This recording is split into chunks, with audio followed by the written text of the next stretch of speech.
তো আমরা যে যেরকম মেহনত পরিশ্রম সাধনা করেছি, সেই পরিশ্রম আর সেই সাধনার ফলাফল আমাদের সামনে উপস্থিত। কিছুক্ষণের মধ্যে আমরা সেই ফলাফল আমরা শুনতে পারব। তো যে ফলাফল ঘোষণা করা হবে, যারা মেহনত করেছে, যারা পরিশ্রম করেছে, তাদের জন্য তো এটা খুশখবরই, তাদের জন্য এটা আনন্দের বিষয়।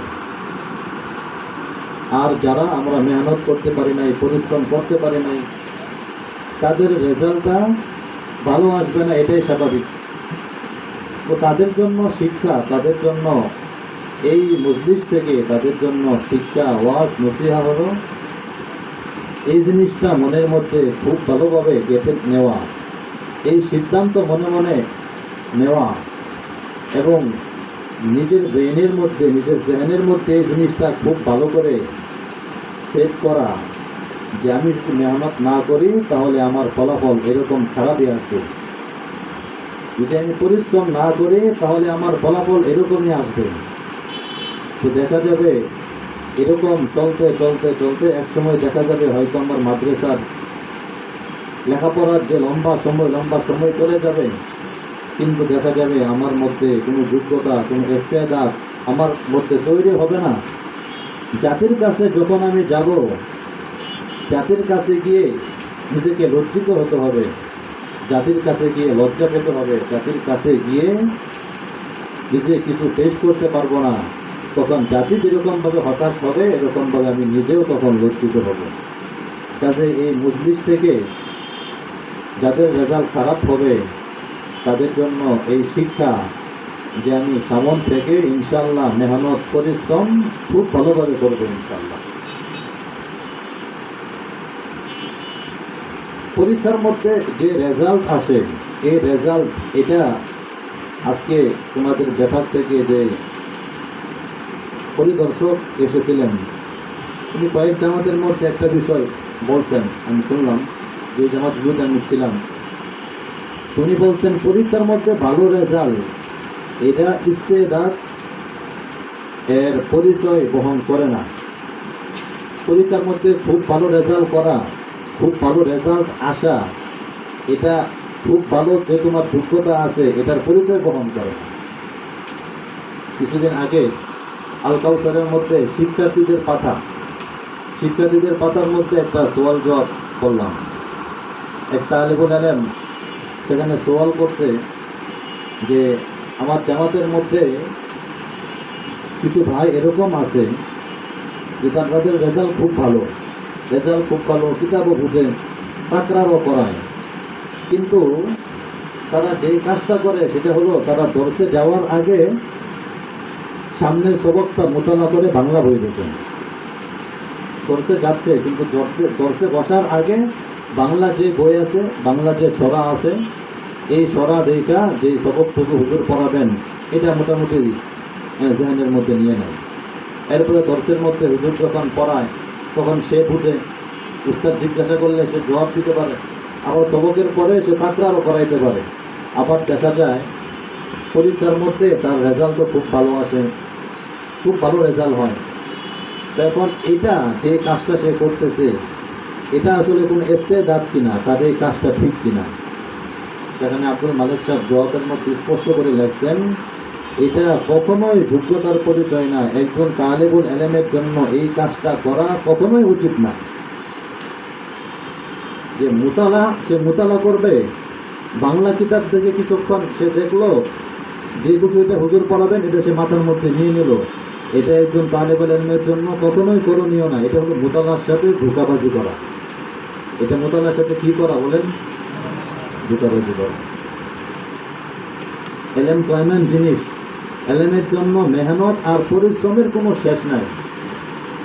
আল ইলমু লা ইউতিকা বাযহু হাত্তা তুতিয়াহু কুল্লাহ। এলেম তুমি যতক্ষণ পর্যন্ত এলেমের জন্য তোমার সর্বস্ব উজাড় না করে দিবে, নিজেকে বিলীন না করবে, ততক্ষণ পর্যন্ত এলেম তোমাকে সামান্য পরিমাণ দান করবে না, সামান্য পরিমাণ এলেম তোমার মধ্যে আসবে না। তাহলে নিজের সর্বস্ব বিলিয়ে দিলে, জান তোর মেহনত করলে, তাহলে কিছু এলেম নিজের মধ্যে আসবে। আর কিছু এলেম যদি আসে তাহলে এটাই দেখা যাবে একদিনের জন্য যথেষ্ট হয়ে যাবে। ওমা উতীতুম মিনাল ইলমি ইল্লা কলিলা। তো এলেমের জন্য তো প্রচুর মেহনত, পরিশ্রম, সাধনা করার প্রয়োজন। লা ইস্তাতাউল ইলম বিরাহাতিল জিসম। ইমাম নববী রাহমাতুল্লাহ আলাইহির জগৎ বিখ্যাত এক উক্তি আমরা শুনে থাকি, লা ইস্তাতাউল ইলম বিরাহাতিল জিসম। শরীরকে, দেহকে শান্তি দিয়ে এলেম এটা অর্জন করা যাবে না। খাবার দাবার সব কিছু ঠিক থাকবে, ঘুমও ঠিক থাকবে, মানে সব কিছু কামা হকগুলো আদায় হবে, আর এরপরে এলেম এসে যাবে। এটা হচ্ছে একটা দিবা স্বপ্ন, অবাস্তব একটা স্বপ্ন এটা। তো যেটা বলতেছিলাম, তো অনেক তালেবুল ইলম এই কাজটা আমরা করি। দেখা যায় দর্শে যাওয়ার আগে মোতালা করি। মোতালা মানেই হলো বাংলা নোট থেকে আমি একটু দেখে নিলাম। বিশেষ করে যেই হুজুররা যে সমস্ত দর্শের মধ্যে সামনে এবারও এটা পড়ানো হয় ছাত্রদেরকে দিয়ে, এরকম কিতাবগুলোর মধ্যে, এরকম দর্শের মধ্যে অনেক ছাত্ররা এই কাজ করে থাকে। দর্শে যাওয়ার আগে বাংলা নোট একটু দেখে বাস দেখে নিল, দর্শের মধ্যে গিয়ে জিজ্ঞাসা করলে, সামনে এবারত করতে বললে সেখান থেকে পড়লো। এরকমভাবে যদি তুমি পড়া দর্শনে জানি দাওরে হাদিস পর্যন্ত পড়ছো, এরপরে যদি তুমি আবারও পড়ো, যে যোগ্যতা, ইস্তেদাদ যে জিনিসকে বলে, এই ইস্তেদাদ কখনো তোমার মধ্যে তৈরি হবে না। তো ইস্তেদাদ তৈরি হওয়ার জন্য যে জিনিসটা করণীয় সেটা হলো, অন্যতম ইস্তেদাদ তৈরি হওয়ার জন্য অন্যতম যে বিষয় সেটা হলো মুতালা করা। আমরা একবার মাদ্রাসার মধ্যে হযরত পালনপুরি সাহেবের ভাই আমিন পালনপুরি সাহেব, উনি একবার মাদ্রাসার মধ্যে আসছিলেন। মাদ্রাসার মধ্যে এসে উনি মুতালা করা এই বিষয়ে লম্বা চূড়া আলোচনা করছেন। জোহরের পর থেকে 2:30 থেকে শুরু করছেন একবারে আসর পর্যন্ত। ওই জায়গার মধ্যে উনি মুতালা যে কি জিনিস এই সম্পর্কে লম্বা চূড়া আলোচনা করছেন। ছাত্রদের জন্য মুতালা এটা কি, কতটা গুরুত্বপূর্ণ, এই বিষয়ে তিনি আলোচনা করছেন। আমার এই উস্তাদ আছেন, উস্তাদের মুহতারাম মাওলানা আলী আকবর সাহেব। তো আলী আকবর সাহেব সঙ্গী সাহেবের জামাতা, উনি আমাদের দর্শের মধ্যে বলতেন যে মুতালা করা, সামনের সবক মুতালা করা এটা হলো ফরজ। আর দৈনন্দিন যে সবক আছে, যে সবকটা গতকালকে হয়েছে, আজকে উস্তাদ জিজ্ঞাসা করবেন, এটা শিখা এটা হলো ওয়াজিব। তাহলে মুতালা করা এটা হলো ফরজ, আর দৈনন্দিন যে সবকটা উস্তাদ পড়ান এটা শিখা এটা হলো ওয়াজিব। তবে এখানে মানে মজার বিষয় হলো এই, যদি কোনো তালিবুল ইলম মুতালা করে, মুতালা করলে তার সবক শিখার পিছনে কোনো মেহনত করতে হবে না, সবক শিখার পিছনে তার কোনো সময় দেওয়া লাগবে না। তাকরার করলে, মুজাকারা করলে সবক এমনি একবারে চুলো আনা হল হয়ে যাবে। তো হযরত পালনপুরি সাহেব উনি একটা ওয়াকিয়া, একটা ঘটনা শুনাইছেন যে দারুল উলুম দেওবন্দের মধ্যে এক তালিবুল ইলম ছিল। এই তালিবুল ইলমকে উনি মাঝে মধ্যে দেখতেন সকালে নাস্তা খেতেন, সবাই নাস্তা করতেছে কিন্তু উনি নাস্তা করতেছেন না, এই ছাত্র সে নাস্তা করতেছে না। তো একদিন সে ওই তালিবুল ইলমকে উনি জিজ্ঞাসা করলেন, ব্যাপার কি তুমি নাস্তা কেন করো না?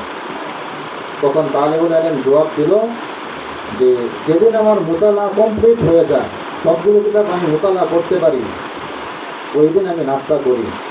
আর আমি মনে মনে একটা সিদ্ধান্ত নিয়েছি, যেদিন আমার মুতালা হবে না ওই দিন নাস্তা বন্ধ। তো যেদিন নাস্তা করি না ওই দিন আমার মুতালা কমপ্লিট হয় না, এই জন্য ওই দিন আমি নাস্তা করি না।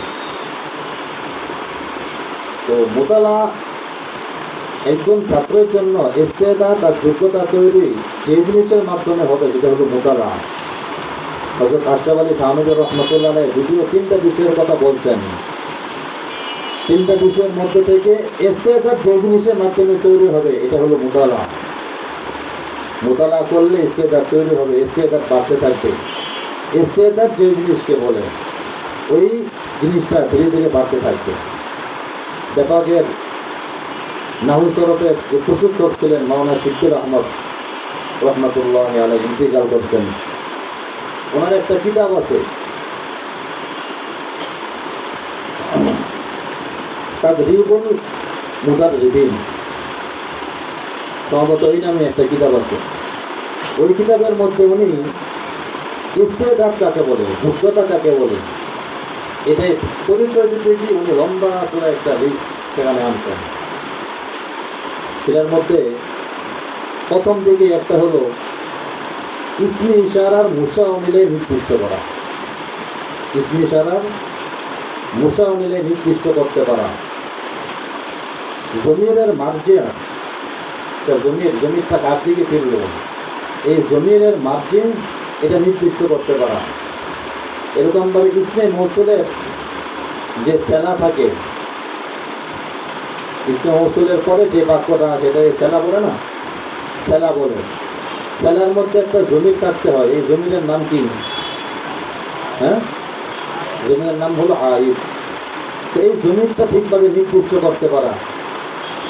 কোন সময় যখন মফুলের জমির হয় তখন সেটাকে উল্লেখ করা না করা জাওয়াজি কায়দা, উল্লেখ করা যাবে, না করলে চলবে, সমস্যা নেই।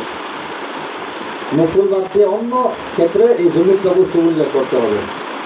তো এই জমিটা নির্দিষ্ট করতে পারা, এরকম লম্বা পুরো লিস্ট উনি ওই জায়গার মধ্যে দিয়েছেন। তো যে ছাত্র দর্শে যাওয়ার আগে বাংলা দেখে দেখে মোতালা করে দর্শের মধ্যে যাবে, সে কি ইস্তেদাদ যে জিনিসগুলোর মাধ্যমে তৈরি হয় এগুলোর কোনো কিছু সে কি তার সামনে আসবে? এগুলো সে খোঁজার সময় পাবে? এগুলো খোঁজার সময় সে পাবে না। তাই জন্য আমরা সবাই মোতালার প্রতি বিশেষভাবে গুরুত্ব দেওয়ার চেষ্টা করবো ইনশাল্লাহ। এই কাজটা যদি আমরা নিয়মিতভাবে করতে পারি, করতে থাকি, তবে দিন দিন দেখা যাবে আমার মধ্যে ইস্তেদাদ আর যোগ্যতা তৈরি হতে থাকবে। আল্লাহ রাব্বুল আলামিন আমাদের